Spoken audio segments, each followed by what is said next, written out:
Welcome back to Left, Labor Education for Today. This is the weekly recap where we share the top 3 stories from this week from the world of work. And in our first story of the week, the UAW hints at major progress made in collective bargaining negotiations with the big 3 Detroit auto manufacturers, while holding off on additional strike expansion this week.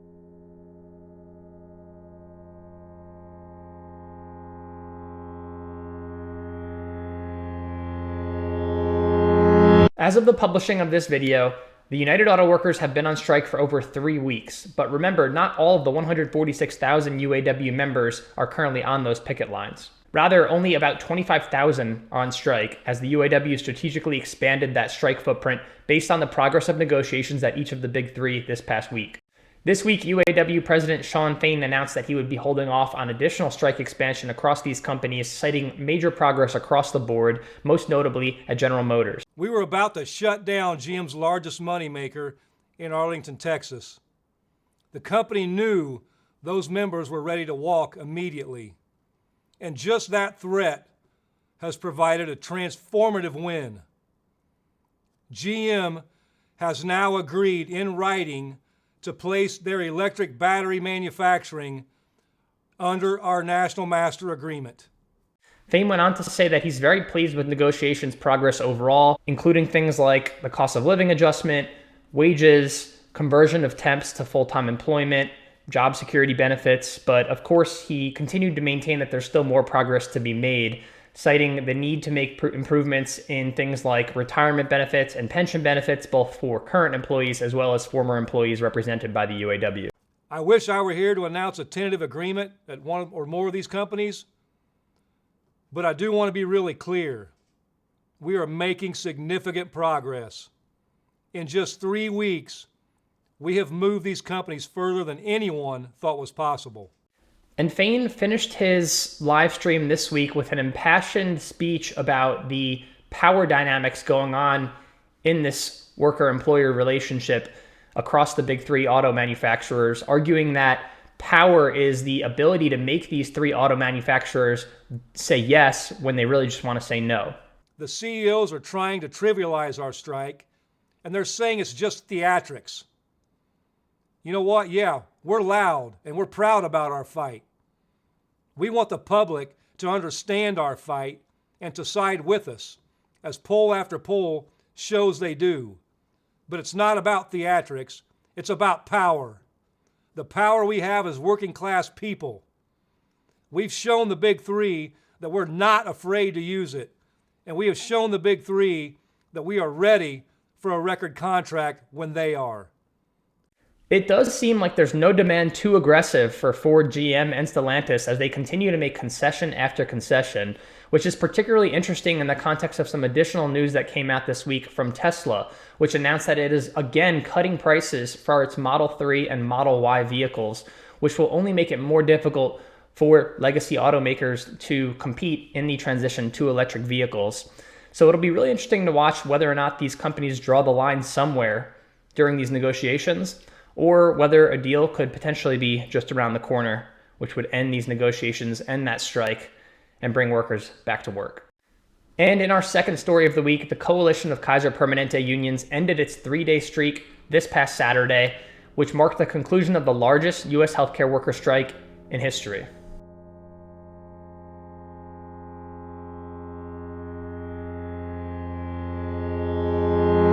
On Tuesday of this week, I released a bargaining update on the status of negotiations between Kaiser Permanente and the coalition of Kaiser Permanente unions. At that time, the parties were on the precipice of a work stoppage totaling upwards of 75,000 healthcare employees. On October 5th, Kaiser Permanente released a statement saying that negotiations had gone deep into the night on Tuesday night and well into Wednesday morning, making progress on several key areas, but not enough progress to stop the strike. And so the strike did begin on Wednesday morning, which lasted a full 3 days before workers returned to work on Saturday, with still no deal in place. Kaiser maintains that it offers industry-leading wages and benefits while also meeting the joint company and union hiring goal of 10,000 coalition-represented workers in the year 2023, achieving that number several months before the end of the year.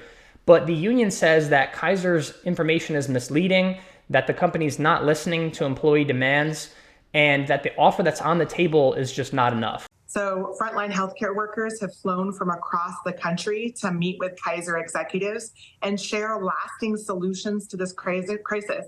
But Kaiser executives just aren't listening.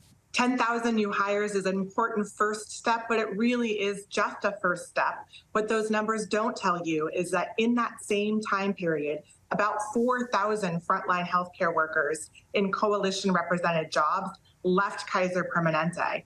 So that just goes to show that while hiring is important, building a workforce infrastructure that sustains long-term employment is a critical component of a bigger solution. We are looking for Kaiser to make a meaningful investment in the workforce infrastructure. What Kaiser has offered so far just falls short of what's needed to resolve this crisis, and honestly would leave workers further behind with the cost of living and the rising inflation than they were before they surged through a global pandemic. And so while workers have now gone back to work, they are already talking about when the next work stoppage could take place. Kaiser Permanente was able to stomach this 3-day work stoppage, citing only a limited number of elective procedures that needed to be rescheduled. However, it could prove to be more difficult should workers employ another strike of potentially a longer duration in the future. The good news for Kaiser Permanente is that the National Labor Relations Act requires a minimum of a 10-day notice of any strike activity by a union in the healthcare sector, and that law is in place to allow companies like Kaiser Permanente to maintain healthcare for critically ill patients. So it'll be interesting to see if those workers do choose to provide notification of additional strike activity or whether the parties can get together and sign a final deal before it gets to that point. And in our third and final story of this week, 53,000 hospitality workers on the Las Vegas Strip are struggling to achieve their negotiations demands in collective bargaining with MGM Resorts, Caesars Entertainment, and Wynn Resorts.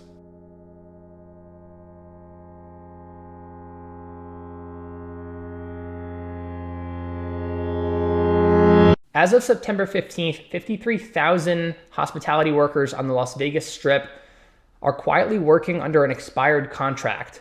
And this is the same date that the UAW workers saw their contract expire, followed by the initiation of a partial work stoppage among union represented employees. And I think the high visibility of that UAW work stoppage may have stolen some of the spotlight from these 53,000 Las Vegas hospitality workers who are represented by the Culinary Workers Union Local 226. Unlike the UAW, the Culinary Workers Union did not initiate a work stoppage following the contract expiration. However, things are quickly moving in that direction.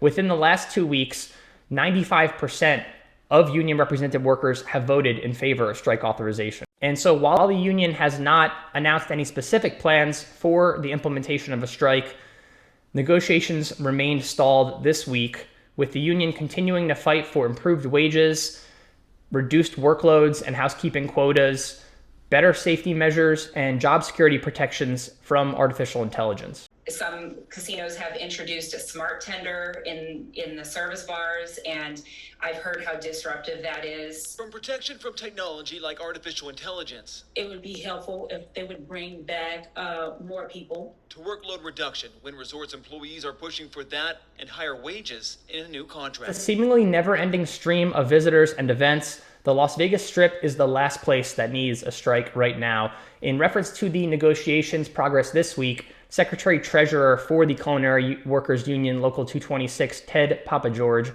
said, "We've got a lot of big events coming up. Everybody knows about Formula One coming up. Our goal is to try to get a great contract because their workers have struggled. They brought up these companies through COVID. They brought them into this incredible recovery where they are making more money than they've ever made, and companies need to share the wealth." Interestingly, there was a similar strike authorization that took place during the last round of contract negotiations back in 2018. However, at that point, a deal was able to be executed between the parties before any work stoppage actually commenced.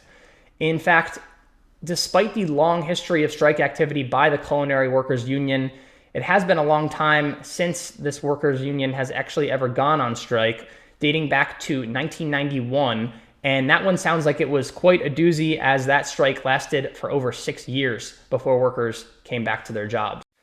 500 workers went on strike at the Frontier and stayed out for what was the longest and most successful strike in U.S. history for 6 years, 4 months, and 10 days. Over 550 workers maintained a 24/7 picket line, and not one striker ever crossed the line. At the end of the strike, all strikers were able to return back to work. The culinary union was able to negotiate that original workers were brought back to their jobs and workers were provided back pay and benefits. During the course of the strike, 17 strikers passed away and 107 children were born. A 6-year work stoppage. Can you imagine being on strike for 6 years and then coming back to work? The next step would be a strike deadline that would most likely be announced by the union to the companies, which would hopefully provide the pressure needed to get a tentative agreement in place before any work stoppage needed to commence. So we'll be sure to keep an eye on that over the coming weeks. And that'll do it for this week's edition of the Weekly Recap. I hope you enjoyed the video. I hope you learned something, and I hope to see you in next week's video. Thanks for watching, and take care.